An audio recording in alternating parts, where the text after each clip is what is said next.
Coming up next on MASL Prime Time, the Florida Tropics look to continue their perfect start to the season. Could they take down traditional power Baltimore? The Dallas Sidekicks were searching for their first win of the campaign against KC.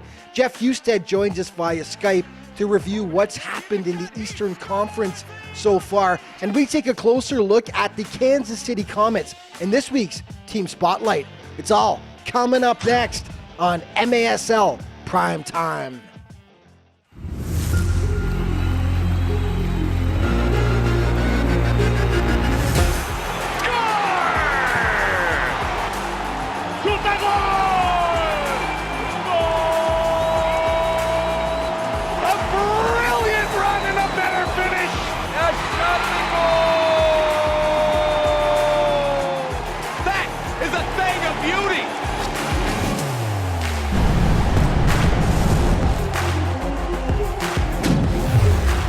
This is MASL Prime Time. Welcome back, everyone. I'm Alex Bastiavansky. In the Eastern Conference, one team is certainly living up to its preseason hype. The Florida Tropics made a huge splash in the offseason, opening eyes with some big acquisitions. Ricardo Carvalho, Joey Tavernisi, and Gordy Gerson are just some of the top-notch talent the Tropics picked up, and the squad hasn't disappointed so far, having dropped reigning champs Milwaukee on the way to a perfect record through 4 weeks of play. But last weekend, another massive test awaited them. MASL champs 3 of the last 4 years, the Baltimore Blast. And there was a chance for the Floridians to once again put their talent to the test. Highlights in this segment are brought to you by Mitre.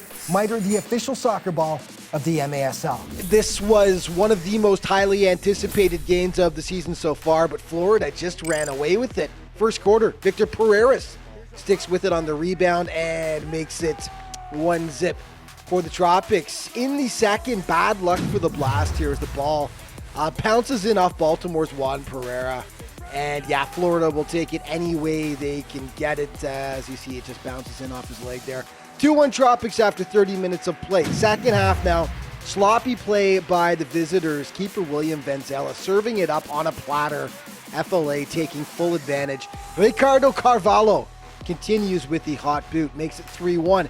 Gordy Gerson was one of the big free agent signings for Florida this year, and he's starting to get hot as he crushes the offering past Venzela to make it 4-1 for the Tropics. 6 minutes later, Lucas Teixeira playing the bank off the boards, 5-1 for the home squad. Scary moment for the Tropics in the fourth quarter, though. Gerson picks up his second of the game, lands awkwardly, though, and comes up hobbling. Had to be helped off the pitch, and that would be a huge blow if they lose him for a bit, so hopefully he's okay. With the score 6-1, Lucio Gonzaga, a screamer from distance right there to make it 7-1. Baltimore managing to get one back. Jonatos Melo on as the sixth attacker. He pokes it in, but not nearly enough on this day as Florida sends a statement. The smackdown of traditional MASL power Baltimore, 7-2. Baltimore's troubles continued in Orlando. First quarter, Luis Mota smashes it past Mike Zierhofer, and he makes it 1-0 for the Seawolves. The Blast respond, though. Vinny Dantas one-times it in to knot it up at 1 apiece, and then just 55 seconds later, Tony Donatelli makes it 2-1. Orlando takes control in the second quarter, though. Omar Tapia, a rocket past Zierhofer, and it's all tied up again. 9 minutes later, Mota, his second of the day, to put Orlando up 3-2, and a little kiss for his woman after. At least I hope it's his woman, or he's in trouble. Late in the fourth quarter, Tapia, his second of the game, and it's a biggie. That is the game winner as Orlando pulls off a shocker. Huge. They drop struggling Baltimore by a 5-4 count. Okay, the Ontario Fury were looking to get back on track against Turlock after losing their first 2 games of the year. The Express hit first, though. Gerardo Jurado, sweet moves, makes it 1-0 Cal. This day and really all of week 5 belonged to Frank Tayu. He was a monster. Look at this beauty. Just a sliver of daylight to shoot for, and he finds it. Roof Daddy, all tied up 1-1. It was Teddy Bear toss night for charity. So here come the Bears. Great job, guys. Back comes Cal Martin Arista inside out, and great finish to make it 2-1 for the Express. Back to Taiyu. He took over from that point. Beauty of a shot to tie it up. 2-2, second quarter now with Ontario up 3-2. Frank with the free kick, and that is just nasty stuff. Way up top where Mum tries to hide the cookies. 4-2 Fury. Adrian Gutierrez hits back for the Fury, though, to make it a one-goal game. It wouldn't matter, though. Frank was just on fire. Taiyu finishing with 5 goals, 6 points total as he leads Ontario to the big 8-3 win over Cal. Okay, the MASL points leaders, and Frank has made a move. You see him in second spot now behind Edgar Gonzalez, tied with Nick Pereira and Vinny Dantas. And then it's Leo Gibson of the KC Comets and Max Ferdinand of the Milwaukee Wave to round out your top scorers through week 5.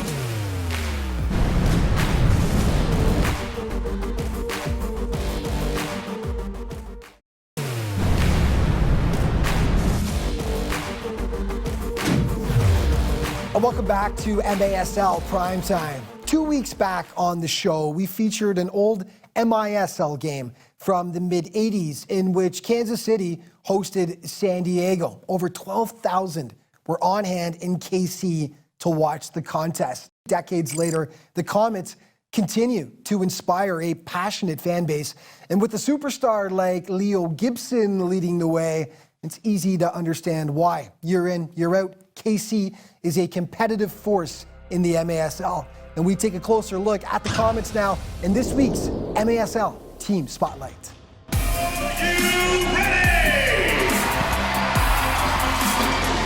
They love their Comets in Kansas City. Nearly 4,500 fans were out in full force recently for the home opener against arch rival St. Louis. There have been some big changes for the squad this season, but veteran defender John Sosa thinks they've found the right balance. I think we're a mixture of youth and experience. Obviously, with Leo integrating himself as a head coach, I think there's been a lot of positive reinforcement from his side, a lot of preparation, a lot of hard work from the entire team.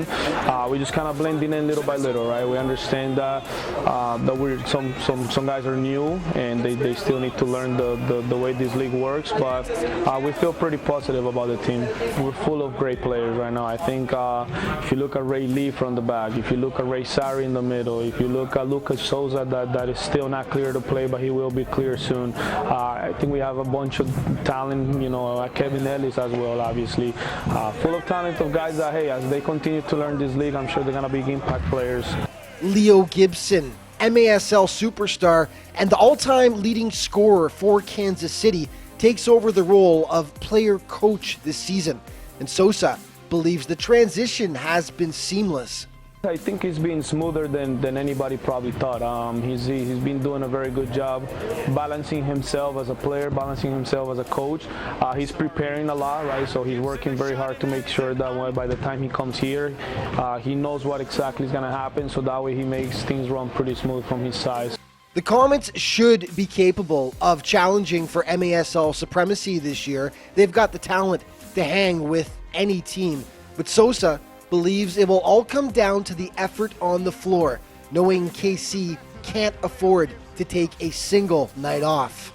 So we understand that we're good enough to give ourselves a chance to win every single game, regardless who's in front of us. We just have to bring it. We're not the kind of team that doesn't get to bring it. We have to bring it every single game. Right out in front, shot a goal! That is a huge goal for Kansas City. Okay, John Sosa and his boys were in Mesquite to take on the Outlaws, who've been extremely competitive in their expansion season, and it's the Texans that draw first blood. Rio Ramirez, the strike to make it 1-0. Second quarter, Leo Gibson doing what Leo Gibson does. Shock and awe. Look at that move and finish. We'll show it again in the plays of the week later on. 1-1, third quarter, Vicmore Eligwai, another spectacular strike. And the Outlaws actually led 3-1 into the fourth quarter, but KC managed to pull it out. And Mirko Sandovari smacking home the rebound to pull the Comets to within one. And then it's Guy Gomez getting a fortuitous deflection that ends up in the back of the net to tie it up 3-3. In the dying seconds of regulation with the game tied 4-4, Ray Sari nabs the game winner for KC, who started slowly but got it together just in time to grab the points? We couldn't get anything going in the net in the first half. We kept it close in the first half, came out second half and did well. We went high pressure, and obviously the result shows. Orlando was in for a world of hurts against the reigning MASL champion Milwaukee Wave. Ian Bennett just continues to be the man for the Wave. 7:28 in. Max Ferdinand to the Canadian assassin. And it's 1-0. Orlando tied it at 1, but then it's Ferdinand with another helper, setting up Angel Curiel. 2-1 for the Brew City boys. Second quarter, Luan Oliveira smacks the free kick past the keeper to make it 3-1. Third quarter, this looks like an instant replay. Oliveira, same spot, same result. Make it 2 for him. 7-2 Wave at that point. Final 15 minutes.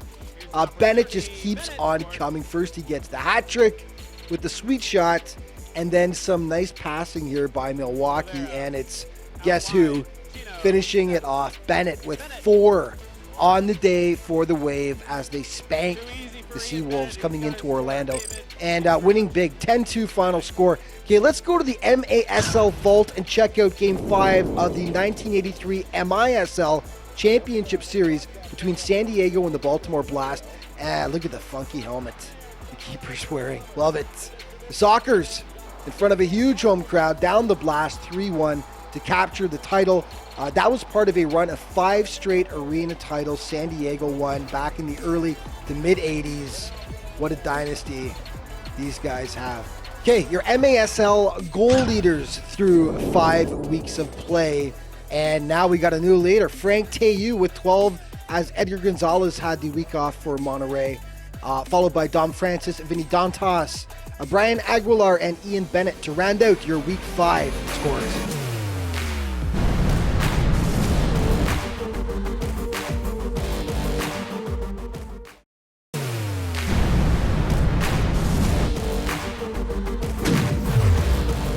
Hey, welcome back to MASL Prime Time. Last week we had the voice of the San Diego Sockers, Craig Elston, on the show to review what's gone down so far in the Western Conference. This week we're going to take a look at the East, and who better to do it with than the host of the MASL Weekly Podcast, Jeff Husted, who joins me now. Jeff, welcome.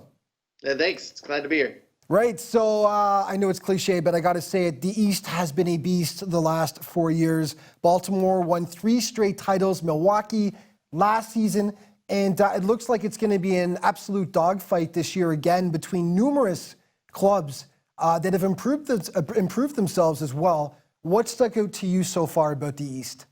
Well, I mean, you said it. The East has kind of been the powerhouse divisions before the powerhouse conference this season. I mean, you look at the teams you said it earlier, of the 5 MASL championships, 4 of them have come from the East. 3 of them were Baltimore and then Milwaukee last year. And then you got teams like Utica who are challenging all the time, and they look strong this year. And then you got some traditional teams in the Midwest. So, you know, it's just been the powerhouse division, and it's looking to set up that way again this year. Well, give me a comment on a team first. Maybe which squad has surprised you the most so far in terms of possibly having exceeded your expectations? Well, you know, it's tough to say this about a team like Florida that went out and just bolstered their roster and added so many star players. But it has been surprising a little bit about how well all those players have gelled together so far this year. They've come out, and when you add stars and superstars like that, and you get a team that's, you know, of the 26 guys on the roster, 20 of them could be starting anywhere in this league, you start to wonder about how are they all going to fit together. You got a guy who's used to being the star. He's maybe the second, third guy down the line on this team. You know, is that going to cause problems? And so far it hasn't. If you've looked at all their games, they play strong, they play as a team, and now they're at the top of the conference. Is there a team that perhaps you were expecting a bit more from at this point that hasn't quite performed as well as you thought they would? Well, when you look at teams that you made a leap last year and you were thinking maybe they'll make another leap this year, you have to look at St. Louis. and they've had a rough start. They've faced two of their first games were against the defending champion Milwaukee Wave, which is a tough start for anybody. And then they went on the road to Kansas City and lost that one. So it was a little bit disappointing that they didn't build on what they did last year. But then, look what they did when they hosted Kansas City a couple weeks ago, and they didn't back down when Kansas City started to come back, and they actually pulled that one off in overtime. So I just say there was a little bit of a disappointment in the way they started. It's not to say that there's their season is over. I think there's a lot of things that they can do. And I've said this many times, now that Everton is focusing just on being a coach rather than being a coach player, and he's brought in a few more of those guys that he has developed, I think you'll see a lot of good stuff out of St. Louis. Vinny Dantas of the Baltimore Blast has been just out of this world so far. Near the top of the MASL scoring race. He had a 6-point game against Orlando 2 weeks ago. Just talk about Vinny's dominance so far. I mean, Vinny is just a beast. Anything he does out there on the field, it doesn't happen unless he wants it to happen, because he just controls play. It's tough to get the ball away from him when he's got the ball, and he's got such a strong shot and great placement that if he gets just an inch of space, he's going to put it exactly where he wants it. As a goalkeeper, it's tough for them to defend a guy like Vinny Dantas because he can plow through people and just barrel on into the goal, or he can just dish it off to guys like Rayleigh or Diesel or any of those guys that Baltimore has running the line with him. So you never know what to expect from him because he's a big presence on the field, and he's just got a nose for the goal. Definitely. We've got just under a minute. You are the host of the MASL podcast, which runs each week. Tell us about it. Tell us viewers just a bit more about what it is and what they can expect. Yeah, the MASL podcast is something we started last year. You talked to Craig last week. He hosted it last year, and I'm excited to take it over this year. We put it out usually every Tuesday or Wednesday morning, and it's just a great chance for us to kind of review some of the highlights like you do here, and talk to some players. It's great for listening to when you're out working out or driving to work or anything like that. We try to make it a little bit interactive. We ask people to tweet in questions or send us messages on Facebook or social media. And it's a good place for us to just kind of get out more content about the league and what fans really want to hear. Excellent. And MASLsoccer.com is where they can go, obviously, to find you guys right there on the front page, right? So you're doing a great job, man. I love it. I love how in-depth you guys get on the podcast. And you know what? Thanks for coming on today and giving us your expertise. Well, thanks, Alex. I love what you're doing here, too. So it's been great. Thank you so much, my friend. More MASL Prime Time coming up in just a minute.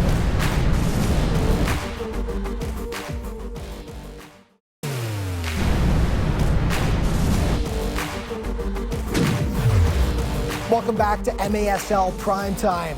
The first 4 weeks of the season for the Dallas Sidekicks have been about as much fun as a root canal. Now, to put it mildly, it's been a rough start for the boys from the Lone Star State. Heading into last weekend, they sported an 0-4 record and had been outscored by a huge margin. Now, this is a franchise with a storied history going back decades. They needed a shot in the arm and were hoping to get things back on track on their home turf against Kansas City last weekend. Game highlights in this segment are brought to you by Sports Resource Group, proud partner of the MASL, SRG, building walls that bring us together. Dallas desperately seeking a win, still looking for its first this season, and they start well. Cameron Brown knocks it in, but actually take another look. It hits him square in the chest and goes into the back of the net. 1-0. Arthur Evo makes it a 2-goal lead soon after, and understandably, they were pumped. Just before halftime, though, Ray Sari to Adam James, and that cuts the Comets deficit to a single goal. The second half, though, KC getting sloppy. The giveaway to Cameron Brown. Call it an early Christmas gift that Brown is only too happy to unwrap. Fourth quarter, Dallas up 4-2 when it's Gustavo Piedra with one of the goals of the week, up, over, and in. Nice header, too. as Dallas holds on and finally grabs its first win of the campaign, taking down KC 5-2. Okay, the Ontario Fury taking on rivals Tacoma. It was the continuation of the Frank Taiu show. 5:03 in, he makes it 1-0 Fury.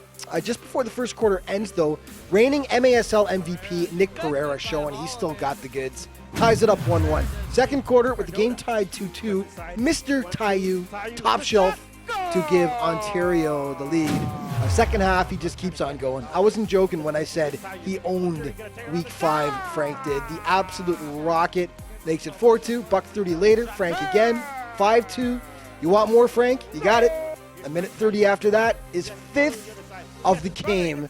That made it 6-2 for Ontario. Fourth quarter now, Tacoma down 9-5 at this point when Nick Pereira crushes the free kick.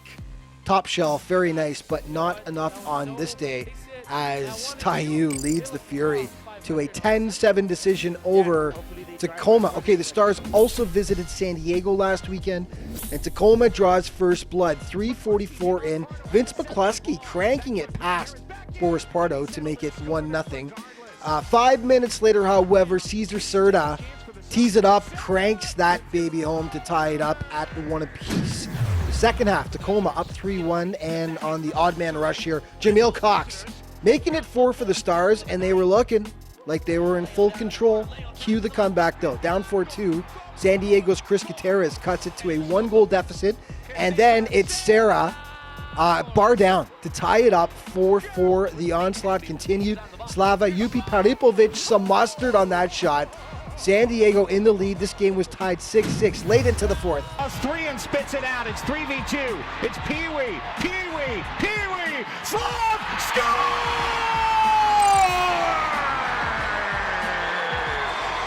And that would prove to be the game winner for San Diego. They win 8-6. Okay, the naughty list for this week. Richard Sherman of Orlando, there he is right there, was suspended for 1 game for getting 3 penalties against Milwaukee.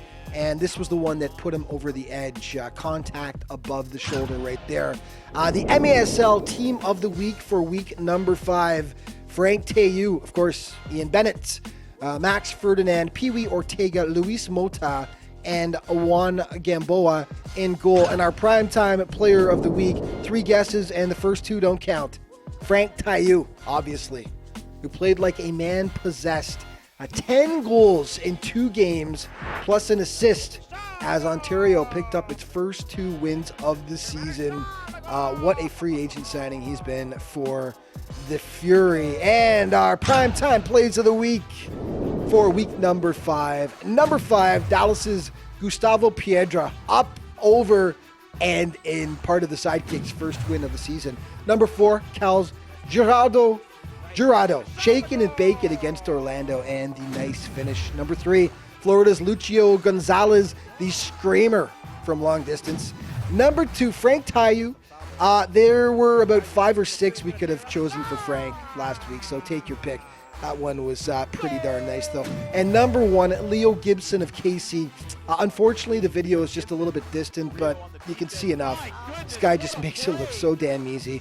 Take another look here as it goes off his chest, off the side of his foot, top shelf then, from the tough angle. Leo, we are not worthy. That is our primetime play of the week.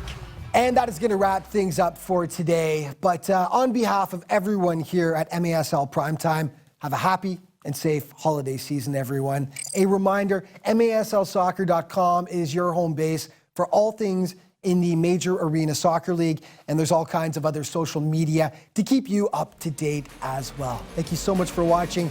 We'll see ya